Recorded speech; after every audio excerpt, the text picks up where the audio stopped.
like to welcome you to the Springfield Township Board of Trustees public hearings. And we are going to have tonight public hearings regarding the 2015 permanent appropriations and also a public hearing regarding a joint request for bids for the collection of solid waste. So, and today's March 24th, and it's 5:29. Mr. Vernon, can you do the roll call, please? Yes, Mr. McFarland. Mr. Vernon? Present. Mr. Hanwell? Present. Mr. McFarland? Present. All the trustees are present. We'd like to start first, as we said, with the 2015 permanent appropriations. I'd like to turn the present meeting over to Mr. Henningham. If you could give us an overview of what the 2015 permanent budget appropriation looks like. Happy to do so, Mr. McFarland. Thank you. Quick PowerPoint just to kind of go through what we're going to do quickly tonight is just go through what the budget cycle is for Springfield Township, pretty much all townships in the state of Ohio. Quick overview of our temporary appropriations. That's the measure that was approved by the board in the first, actually at the end of 2014 or final December meeting.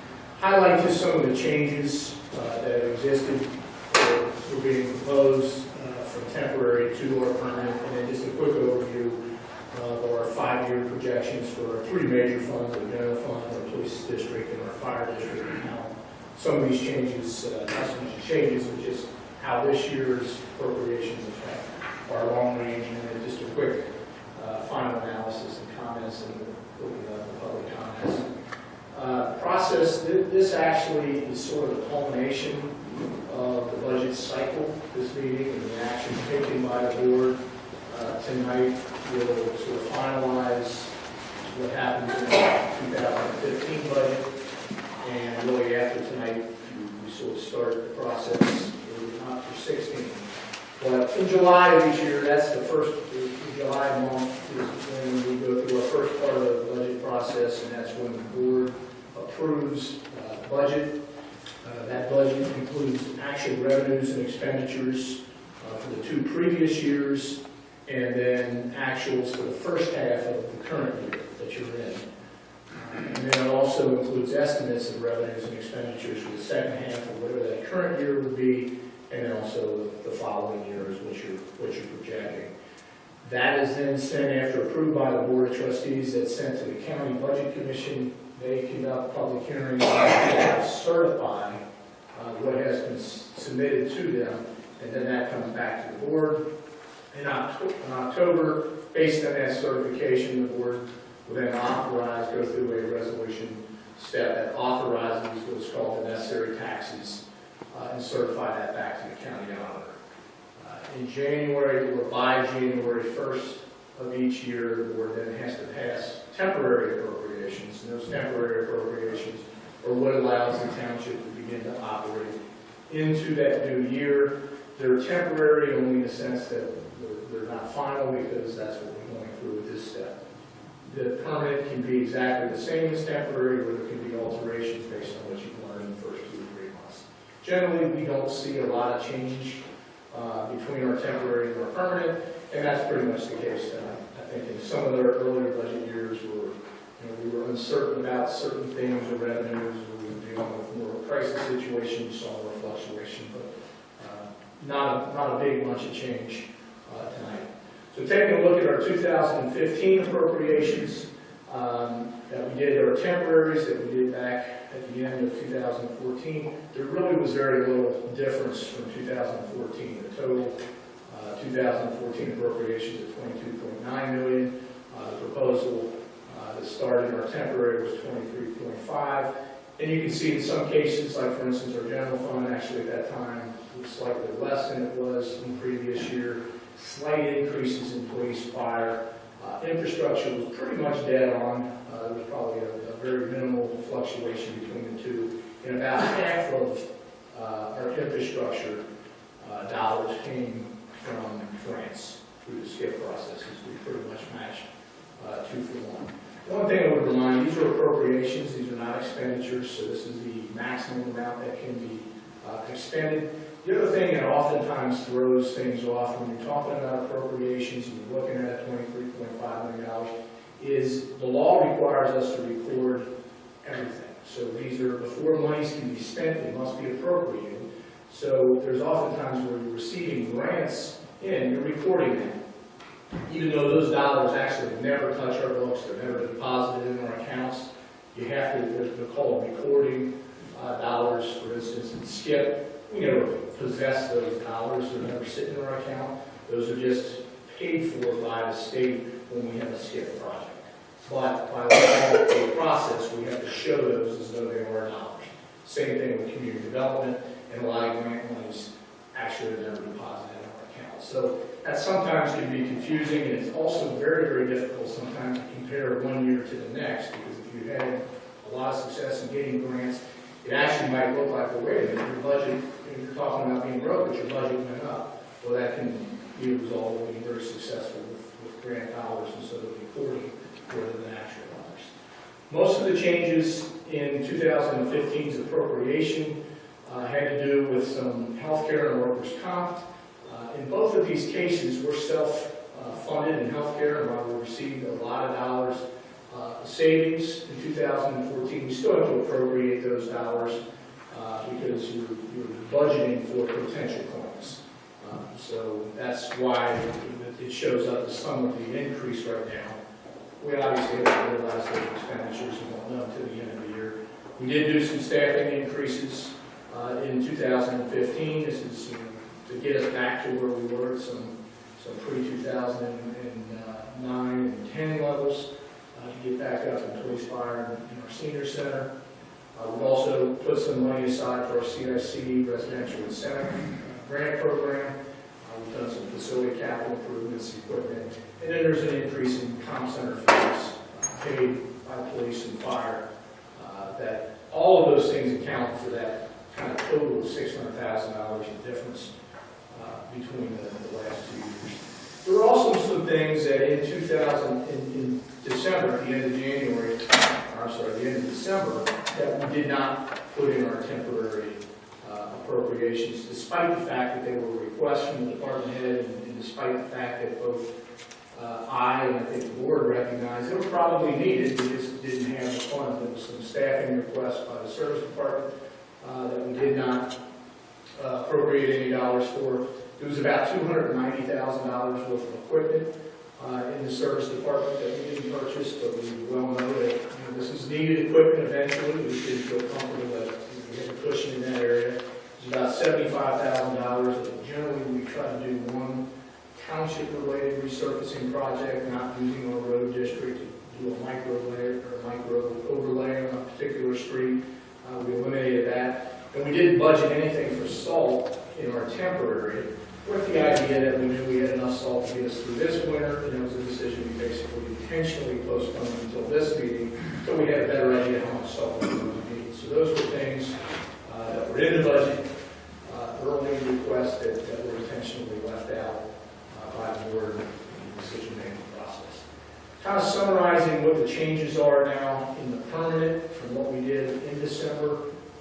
The general fund is increased by a little bit more. This says $500,000, or roughly $500,000. It's right around that $500,000, about $150,000 for land, and we are budgeting $343,000 for salt. And that's in anticipation of what we think the price is going to be in the unfortunate month of February that we had that utilized just about all of our salt reserves. February 1st, we thought maybe we would get off the hook and maybe you only have to buy a very little amount of salt. Unfortunately, the last 3 weeks we used close to 2,700 tons, and we now are down to about 700. So we're looking at having to almost fully replace quantities in our dome if we want to go into a full complement for next year. Obviously, we don't know what the price of salt is. I don't think we have any indication that it's going to be cheaper than last year, given the winter that we've had and the rest of the country's had. So we're budgeting for right around $100 a ton, which may be low. I mean, we've seen as much as $125, $140 per ton that some jurisdictions had to pay for in 2014. The other increase deals with some equipment. This is mainly a recording issue because of some equipment we have to buy. This is some snow plow equipment to finalize the equipping of a salt truck that we're buying. CDBG, that's Community Development Block Grant. In December, we knew we had made our application. We just hadn't received any word on our success. Since that point, we have been notified that we'll receive $203,000 on block grant money this year. Some fun things that have typically been funded, and some for some well-needed road projects up in the Seven Hills area. Again, CDBGs, that's all grant money. It's very restricted, and it can only be used in certain neighborhoods that meet income level requirements.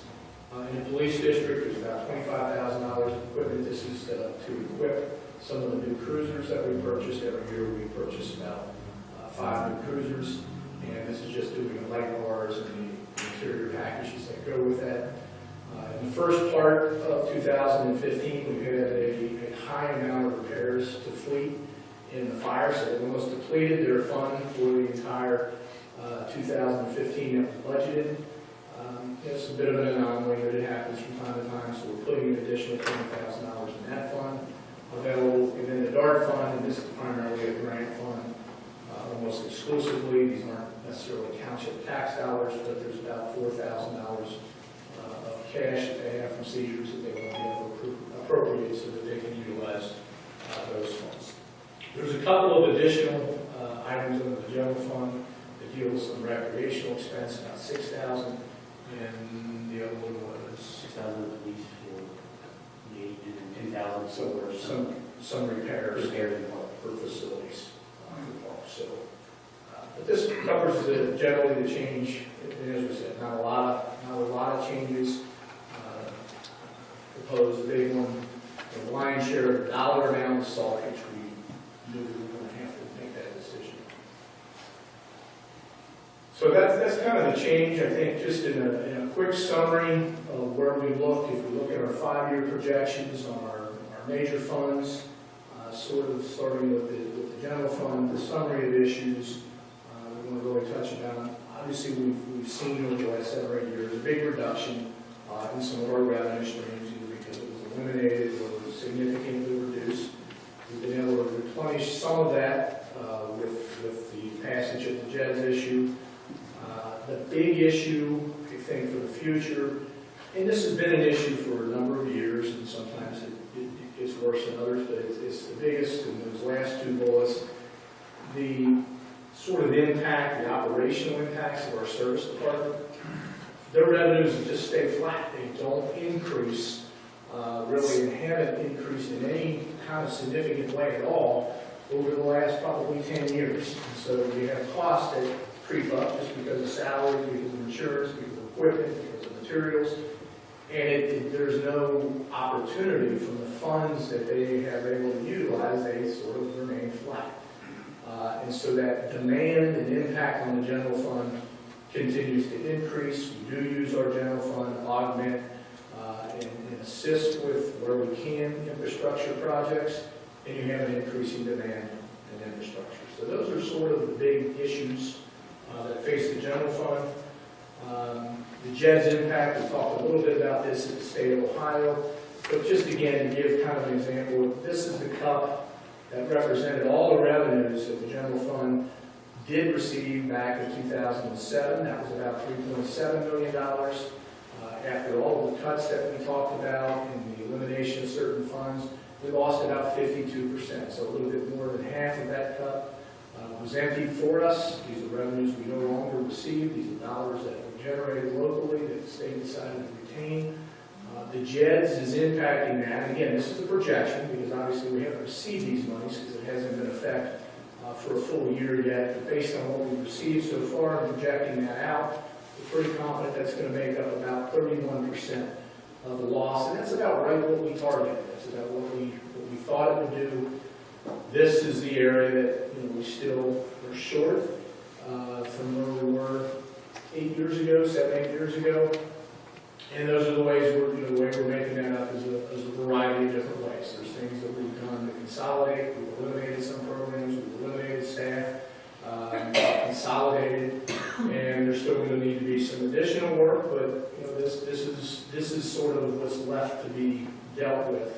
and then the infrastructure from the general fund. If we look at the general fund, sort of from a projection standpoint, and I gotta caution that, the general fund always sort of looks like this. It's one of these funds that, in previous years, the next year always looks a little gloomy. We're in better shape than we have been in most because of some of the practices that we've employed over the last 5 or 7 years to build up our carryovers. But this crossing point really shows sort of, where the critical point was, and you say, well, sometime around 17 is where you're going to need to do something. This is based on current revenues, or sort of minimal revenues, guaranteed revenues. Generally, our revenues will come in slightly better than what we project. We estimate fairly conservatively. And this also factors in that we would be meeting 100% of appropriations, which we never do. Probably in the 80 to 82% on any given year on appropriations. So there'll be greater carryover, but this is sort of looking as if we spent everything we appropriated and revenues came in exactly as a minimum level of what we can anticipate. This is the picture. And I think the idea here is to sort of represent, this is a fund that continues to be a concern. This is with the jets. So without it, you'd be looking at a crisis situation. The history being here for 20 years and looking at this, I'm not alarmed. It's an issue that we're going to have to deal with 3 to 5 years and continue to be diligent and be creative and find solutions to it. I know the colors aren't showing up real well on this, especially the light on, but this is the revenue, and obviously at some point you can't deficit spend in the township. That's why it becomes flat, because that's when your revenues, you're not going to negative spend and you're not able to do that. But you can see our projections or that revenue or that expenditures aren't really going to, they're relatively flat. And the reason you see that dropping is you're spending your carryovers each year. And so, eventually you're out of your savings. This is about the forecasted revenue. So this becomes the gap that has to be dealt with. We look at our police district. The police district's in about as good a shape right now as I can ever remember. In most cases, this projection here is showing that the existing levy would pretty much the useful level of the levy will expire sometime after the 2018 year. Historically, again, for the same reasons, we're projecting revenues that are certified amounts by the county auditor, and we're showing 100% of appropriations being spent. We know we don't do that. We historically never have. I have full confidence that this will push at least another year as a minimum, and so, in words, this will be off the sheet. So in the next 5 years, I feel pretty confident that barring some unforeseen circumstance, we won't be in the need of doing anything levy-wise for police levy or anything. So this is the fire EMS district. Pretty much the exact same situation. The big difference here, and why you're seeing this big drop in their revenue stream, is that there is one mill that was passed in 2011. It was a 5-year levy, so it took effect in 12. And we did that as a 5-year levy. All of the entire millage for police is continuing, meaning it stays on forever. All of the fire levy stays on forever except for that one mill. So there will be an expiration of one mill, which means a loss of about $500,000. That coupled with their typical expenditures of carryover monies, sort of expedites the expiration of the useful life of that levy. If you were to simply put that levy back on in 2018, 17, most likely 17, you just keep it, it probably puts them in the same situation as police. So it wouldn't be a tax increase, but it would be renewing that millage. I've shown it. I can't guarantee that would happen because it would have to be approved by others. So we're showing what happens if it doesn't in the need for that. I guess, again, to recap, there's not a lot of change from where we were in 2014, which was a pretty, I call it pretty basic, and a lot of unusual things in that budget. Obviously, the winter season impacted us and has pretty severely in the last 2 years. We talked about the search department and the impact there. There's a little concern over some of the equipment needs that aren't being funded in this budget just because the dollars aren't there. Those needs are there, and not doing it just prolongs the fact that we may have to do more later. The infrastructure continues to be something we're going to have to work on. The JEDs, I think, is something we want to continue to look at. Right now, it's projecting a little above what we anticipated. If it were to continue on that pace, it may allow for us later in the year to be more comfortable doing some of these equipment needs or some of these other supplemental needs that might arise that we're not funding now. I think for the future, the big question, the big amount of work and the questions have to do with levy consolidation. Is there advantages to taking our police and fire levies and consolidating them and possibly trying to get legislation which allows some operational aspects of that to be included for other departments? And the advantages are simply the leverage you might gain over having these funds being separated, where you can have higher fund balances and allow you a little more flexibility in any given year. With some of the changes in the elimination of the rollback and homestead, I'm not sure that's going to have any effect. We had at one time hoped that there would be a possibility to actually reduce the tax rate. By consolidating them into one levy, while that would look like a giant levy, you would say, well, here's all the millage that's there now. Can we drop that 2 mills, still generate, because it would be new millage, can we generate a higher amount because property values will stabilize. Something we'll look at. I think that's what we need to study for the rest of this year, early 16, but that's probably a decision you're going to want to make in 16, leading up to the need to make a decision on that fire levy. That's the one where I think you have to sort of decide whether you're simply going to continue that 1 mil, or you want to do something more drastic and try to consolidate all of them, and what are the advantages.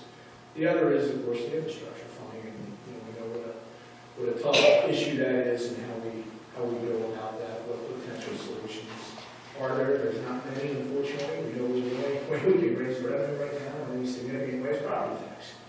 And that's certainly not a popular way to do it. No tax is, but that was not popular because of how high it is already. But we'll brainstorm all kinds of different solutions and look at assessments and all the different things and try to put together a plan that deals with it, because it must be dealt with in some way or fashion.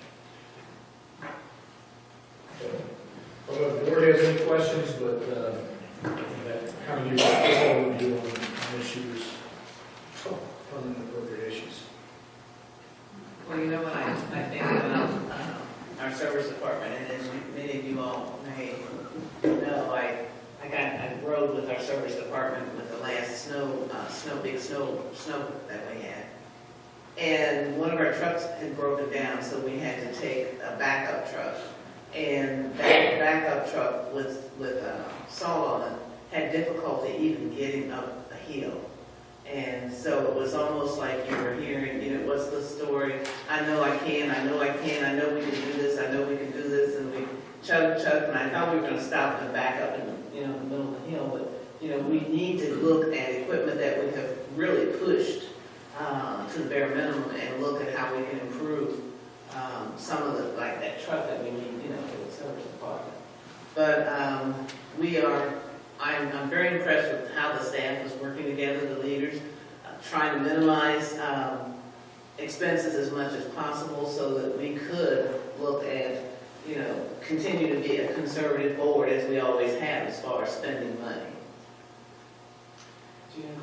Wendy, I don't have any real questions on this. This is something that basically as a board we're constantly looking at throughout the year. It's just an ongoing process. And I would say that it's because of the resourcefulness and the frugalness of our department heads that we're able year after year, they'll get a budget and they'll come back and they'll say, well, we're going to cut this out. We're going to, sometimes they say we have to have more money. We can't fill the shifts. We need to be able to have enough employees to have paramedics, there when they get the call that there's a medical emergency, for example. But by the same token, they're good police, fire service always in trying to do more with less. And so a lot of the credit goes to the department heads and staff for the approach we take. Okay. Now we have an opportunity for questions or comments from the public. Yes, ma'am. And I would ask if you could step to the podium and over there just share with us what your name is and your address, and then also request that the audience abstain from any discussion so that we can hear the question or the concerns that are being shared with us this evening. Okay, we're going so fast. About the fifth slide in, my name is Catherine Rockfield, sorry.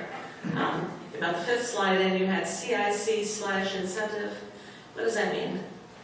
The CIC incentive grant, the Community Improvement Corporation, we formed last year when the JEDS was passed. The board made the decision that we would create something known as a residential incentive grant program.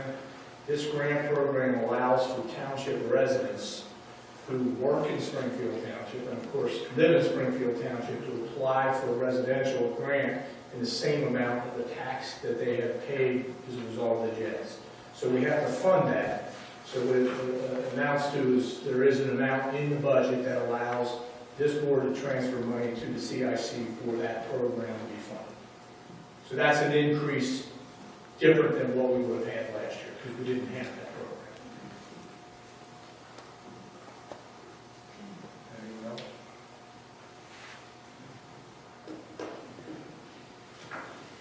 Any other questions? Okay. Later, after our second hearing, we're going to have a resolution that addresses the permanent appropriations, and it will be Resolution 19/2015. But now I'd like to adjourn from this meeting so that we can move into our next meeting, which will be joint request for bids for the collection of solid waste. So I need a motion to adjourn this public hearing. Second. All those in favor? Aye. Meeting adjourned. You're actually not adjourning, you're just closing the public. Closing the public hearing, and we'll now